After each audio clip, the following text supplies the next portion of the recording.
The Waitsfield Community Wastewater Project is potentially the most transformational project that we could ever do in this community.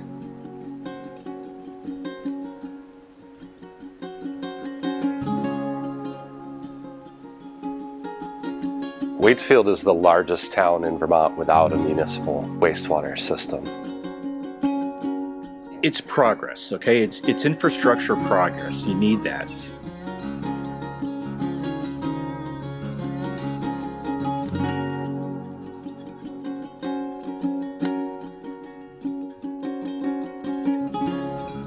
When you look at our school and you look at green space, most of the green spaces are leach field.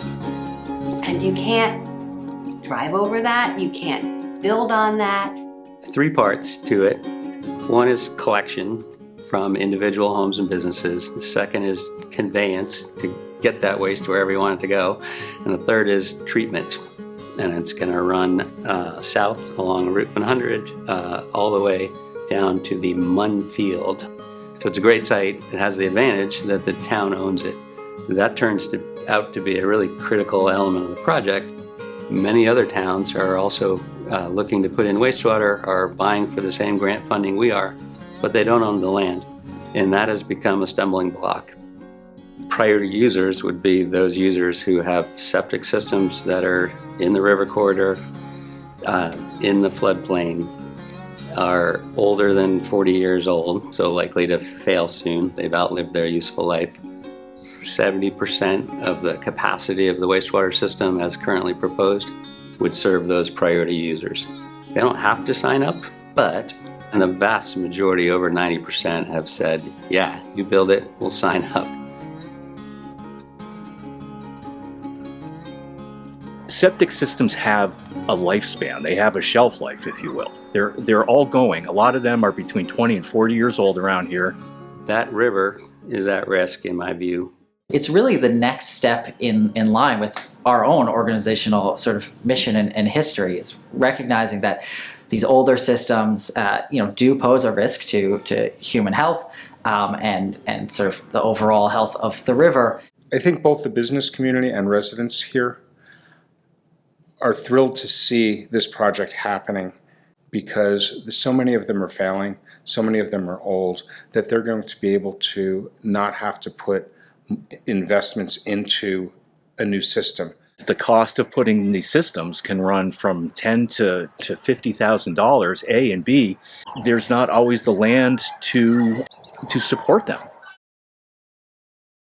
Our employees have a lot of challenges finding housing here in the valley that they can afford, or even housing that's available to rent or to buy. Many of our employees live in the towns outside of the valley because that was the only place they could either find or afford in order to work here in Waitsfield.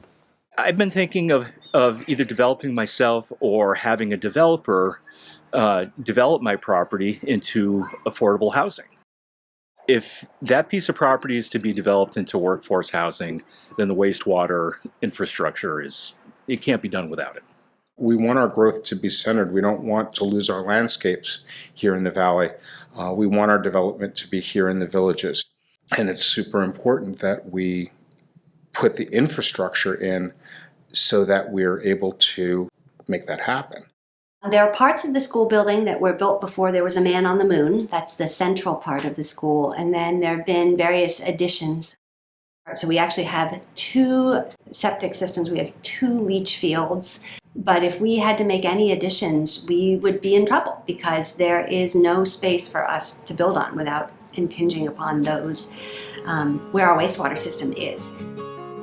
The vote on June 11th is to authorize the town to proceed with sourcing the funds to get this built. Those funds aren't committed yet. We don't have all those funds locked in. If we're unable to get enough of the grant funds and low interest rate loans to fund the project, we won't be able to move forward at this time because it won't be affordable to the taxpayers and it won't be affordable to the users. This is a really important initiative that will impact the town for decades to come.